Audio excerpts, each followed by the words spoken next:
Pardon me, everybody.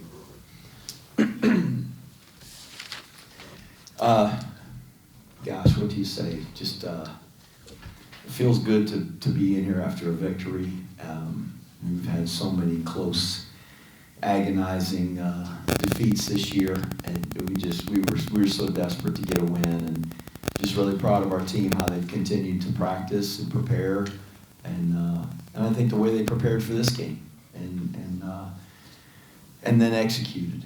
We had the one big play against us on defense. They did a nice job setting that up and hit the reverse flea flicker and well-designed play, and we just came out of coverage. But really, other than that, I thought our defense did a good job. They gave up a couple plays on third downs.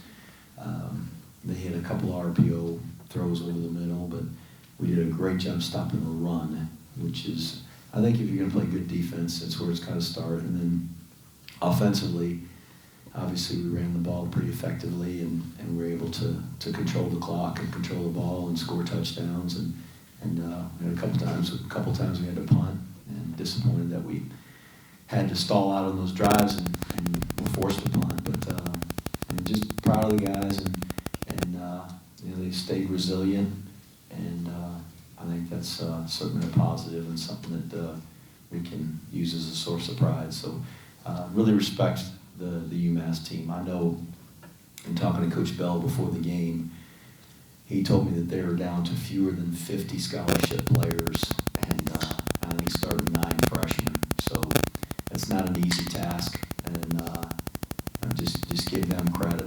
They continued to play and battled all the way to the last play of the game, and they're against some athletes over there. We got to play them again next year. So I know those guys being a year older and more experienced, it's going to be a test for us a year from now. So glad to get this win and move on to the next one. Questions? Ken? Coach, just you started the play of your quarterback, Jabari Laws. When did you decide that he would be the starter, and how did you feel he played, and how did the offensive line play today? I thought Jabari did a good job, and we really intended to use both quarterbacks going into the game today. Jabari is a little healthier than Kelvin. Kelvin is neither one of them are completely healthy, 100%. And I guess it's probably at this point in the season really hard to be 100% healthy for anybody that plays college football. But we wanted to use both of them in hopes that both of them could get through the game, and it worked out. We were able to do that. We just felt like Jabari, the way he's played, and his health and his ability to run the offense was the right way to start the football game. So that's kind of how we came to that decision. You're certainly moving around the offensive line over the last couple of weeks. Did you feel like you were able to get more consistent play today up front? We started the same offensive line this week as we did a week ago, and that may be the only time this season that we've done that. Now, the offensive line that we started, 4 of those guys got their very first start of their college career last week and got the second start of their college career this week. So, we obviously are not seeing guys like J.B. Hunter and Noah Utley and Peyton Reeder. Those are guys that have been pretty consistent on the offensive line, and they were injured. So hopefully we're going to get them back healthy again, and you certainly like to get those guys back. But it's good to get some of these guys some experience, and the more they play, the better they're gonna get. And on defense, you were putting more pressure on the UMass quarterback today. How did you feel they did with that, and also stopping the run? We did. We got to him a few times, which was good, and I thought the defensive line did a good job. That's not something that here we've done. When we're not leading the country in sacks, we've never been that kind of a team. But we've been able to get some pressure on the quarterback to make him throw it on time, or to make him just get rid of it in a hurry. And we weren't doing that as well consistently as I would have liked to. We actually, if you just kind of keep track of being on pace we were on pace to sack quarterbacks more this year than we did a year ago. But I just don't know we were getting as many hurries and as many pressures. And I thought our guys did a good job of that today. But as I said in the opening statement, stopping the run is where we build our defense, and I think that's where all successful defenses are built, is being a good run defense first. And it's proud to see our guys do a good job of that. And Coach, you had a lot of productivity today out of your fullback, Sammy McCoy with 3 touchdowns early, and then Connor Slomka had 1. And then Kel Walker had a lot of contributions in your first couple of drives, 60 yards. How did you feel like your running game progressed? Obviously a big number, but it was a big build from last week. We were doing a lot of different things. We got the ball on the perimeter today pretty effectively, and they were playing man and running the backside safety across, and that was a couple of times he got to us, but we did a good job of giving him some misdirection and being able to get the ball out there and get them leveraged. I thought the fullbacks ran really hard. It was good to see a number of those guys play. We had the one fumble. It was an option play where it's a read play, and we didn't do a very good job of the exchange. And I always hate to see a ball on the ground, and it's agonizing to see the team in the other color jersey get a ball that we turn over and fumble to them, and it wasn't a contact fumble. It was just an exchange fumble. So obviously those need to be completely eliminated. But pleased with the way our guys ran the ball for sure. And on defense, you had a couple of interceptions. Always good when you're generating turnovers. Ryan Bellows had an interception, and Elijah Riley. How did those plays emerge that they were able to make those plays? The one that Ryan had, the guy got flushed. He got in a little trouble, and he was just trying to throw it up and make a play, and probably wasn't a great decision on that young man's part to do that. I'm sure Walt's probably talked to him about that right after it was done. On the other play, it was I believe it was a 4th down call, and Elijah just was in really good position, and he tried to push the ball in there to his receiver, and Elijah was in between the ball and the receiver and was able to step right in front of it. So, and obviously getting a turnover is a big play. He stopped the drive, and the one for Velez set up a score for us. Coach, Can you elaborate on that, breaking a 5-game skid? And how difficult has that been over the last 5 weeks? I'm sorry. Just elaborate a little more on what it was like. What it's like to break the 5-game losing streak. Well, we didn't want to make it 5 games. One was one too many. But it's hard when you're going through something like that. And here we've become accustomed to winning a lot and winning close games. And in that stretch, we just lost a lot of close games. We haven't found a way to win those. Tulane beat us by 9, and really it was a 1-score game. We were going for 2 to try to get ourselves in position to win it in regulation. Western Kentucky beat us by 9, but we went to Georgia State and lost by a touchdown, and lost to San Jose State here within a touchdown, and lost last week obviously in a close game. So they're hard. It's tough on the confidence of the team, just the emotions of losing, and then losing again and again.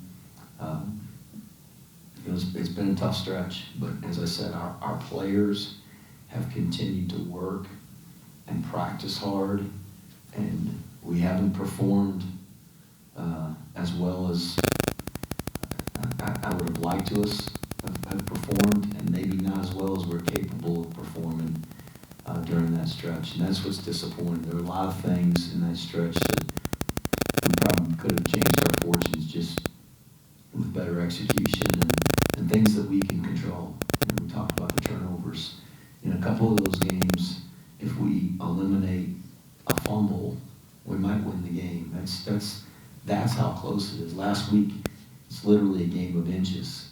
4 inches from the goal line in the opening drive, and their 4th down on our end, They made it just by, I don't know if it was 4 inches. You know, it is a game of inches. And it's hard, but our guys haven't quit, and they are fighters. And just this week in practice, I think our guys had a great temperament, demeanor, and a sense of purpose, and played that way today. So I was proud of them. Ken? Coach, just going to ask you, a game like this, you're able to get a lot of your younger players in the game. Walters was back in, had a catch. Jamil Jones played quarterback for the last drive. Who were some of the young players that you felt good about how they performed when they got on the field today? I thought Jacoby Buchanan ran the ball really well. We got to see Anthony Atkins run the ball some. We put Brahim Murphy in. I don't know that he had a carry, but he got some experience. Just good for those guys to get in the game. This is all offensively. Connor Bishop got in the game. Cody Winokur got in the game. We played Trent Holmquist at wide receiver. We played Regan Donaldson at wide receiver. Chris Cameron played tight end some today. Defensively, there was a lot of guys that got a chance to play. Kamante Yao got probably the first significant reps on defense that he's had in his career at linebacker. But at the end of the game, I saw guys like Tyler Komorowski and Cole Mabry and those guys trotting into the game. It's just good for them to get that experience. I thought Marquell Broughton played well, and it's been fun to watch him improve this season. He's just really a confident young player who's, I think, going to really improve. So he and Jabari Moore are 2 freshmen that are playing significant snaps, along with Malcolm Morrison, who's a sophomore. So that there's young guys in there that it's encouraging to see them not only be in the game but make some plays, and that builds their confidence. One more, Coach. It was Veterans Day. You had a very gracious, thoughtful comment to CBS Sports. I heard. How do you feel about how this team represents the U.S. Army and all the veterans who enjoy watching the team play? Well, I'm proud of our players and the commitment that they've made to serve our nation, as I am our entire Corps cadets, the young men and women who have taken that pledge to essentially put their lives on the line for the freedoms of all of us that enjoy that freedom. And there's a few people that like them that I think in every family, every community, every school, and there's just some select folks that decide they want to do that and take that on and serve and be part of something really special, something much bigger than themselves, something that oftentimes is a thankless job. And I think in our nation, we're really good about recognizing our men and women who serve and showing appreciation for those that serve.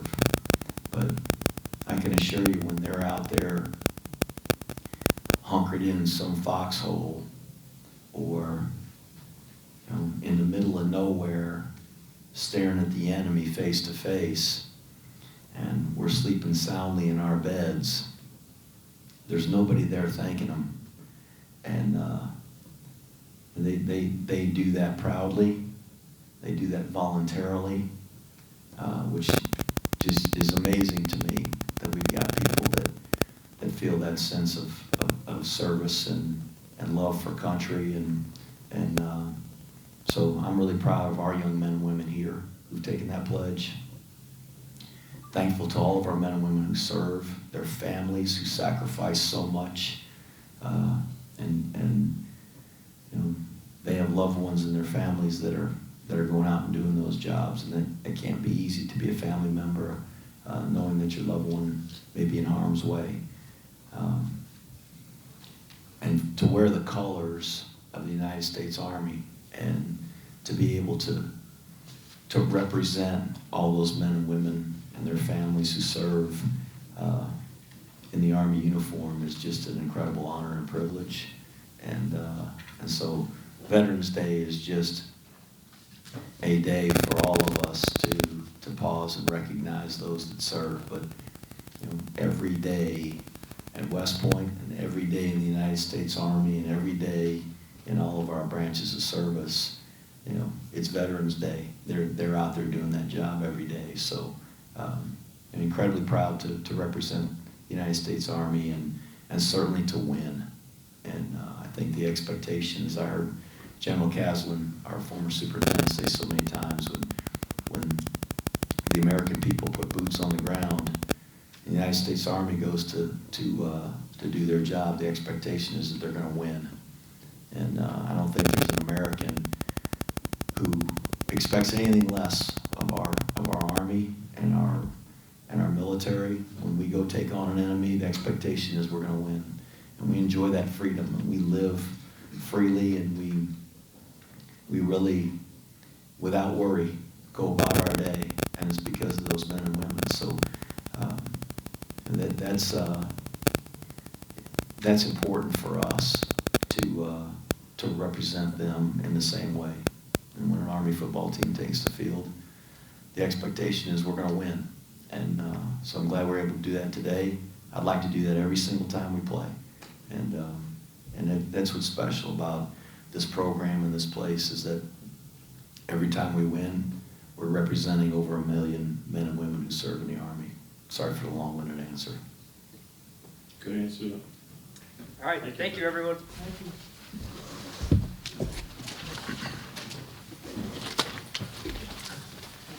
No kisses for the media?